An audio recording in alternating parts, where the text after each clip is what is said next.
Okay, let's dive right in. Have you ever stared at a jar of spaghetti sauce on a supermarket shelf and just thought to yourself, there's got to be something better than this? Well, you're in the right place. We're going to break down how to make a real deal, authentic Italian ragu right in your own kitchen. The kind of rich, slow-simmered bolognese that dreams are made of. But let me ask you a quick question first. When I say bolognese, what pops into your head? Is it, a super tomatoey sauce with a little bit of ground beef kind of floating around in it? Because if that's what you're picturing, we need to talk. Yeah, see, a true ragu alla bolognese is, at its heart, a meat sauce. The tomato? It's just a supporting actor. It's not the star of the show. The whole point is to build this incredibly deep, savory, complex flavor that comes from the meat and the cooking process itself. So, what is it that makes it authentic? Well, it all boils down to a few simple, high-quality ingredients that just work perfectly together. Let's take a quick look at the essential lineup.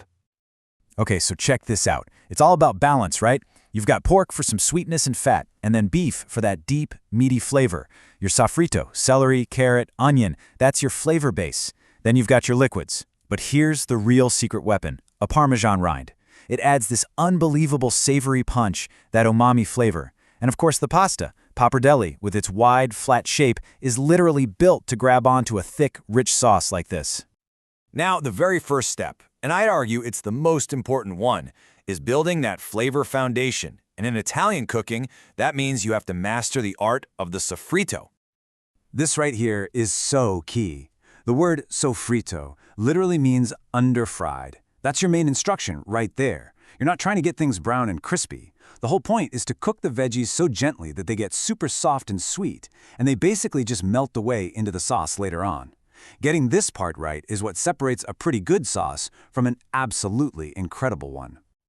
So, the technique is all about patience. You want to just let that soffritto sweat it out over low heat and some good olive oil.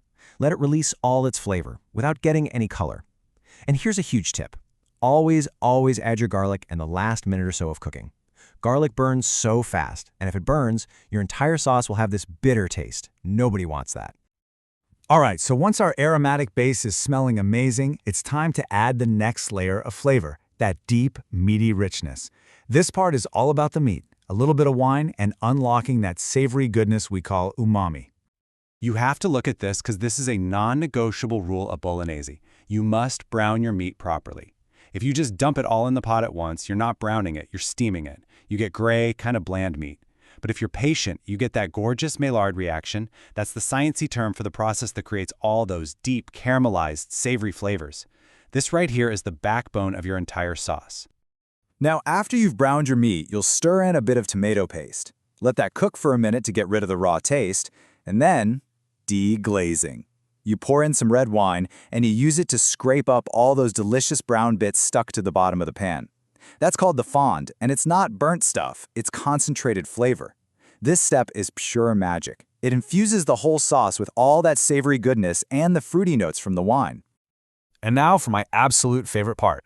Once all your liquids are in the pot, you toss in your bay leaves and this little piece of gold right here, a leftover Parmesan rind. As your sauce simmers, that rind is going to soften up and slowly melt, releasing this incredible, nutty, savory flavor that you just can't get any other way. Seriously, never throw away your Parmesan rinds again. Okay, so we've built all of our amazing layers of flavor.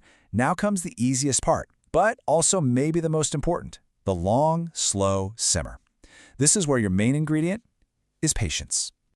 You want to let this sauce simmer for at least 60 minutes, an hour minimum. I know it seems like a long time, but this is where the real transformation happens. You just can't rush this part.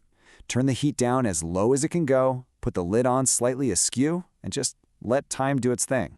So what's actually going on in the pot during that hour? Well, first, all those individual flavors, the sweet vegetables, the rich meat, the wine, the savory rind, they all meld together into one beautiful, complex flavor. Second, the meat gets unbelievably tender. And finally, the sauce reduces and thickens into that perfect consistency that coats the back of a spoon. You're looking for lazy bubbles, not a hard rolling boil. All right, our sauce is perfect. It's rich, it's thick, it smells incredible. But hold on, we're not quite done yet. How you finish the dish, How you bring the pasta and the sauce together is a super important final step that really separates a good meal from a great one. Okay, listen up, because this is a total game changer. Please, whatever you do, do not just scoop a ladle of sauce over a pile of dry pasta. The real Italian way is to cook your pasta until it's just al dente, still has a little bite to it, and then you finish cooking it in the sauce. You use tongs to move the pasta right into the pan with the ragu, toss it all together for a minute, and let every single noodle get coated in that amazing flavor. And hey, before you go, a few little secrets for next time. 1. This sauce is almost always better on day 2, so if you can, make it a day ahead. 2. For a creamier, velvety texture, you can add a tiny splash of milk or heavy cream right at the end. And 3. This sauce freezes perfectly, so trust me on this, always make it double batch. See, by focusing on good ingredients, taking the time to build flavors in layers, and just being patient, you can absolutely make a world-class ragu at home. So the only question left is, are you ready to ditch the jar and master authentic bolognese?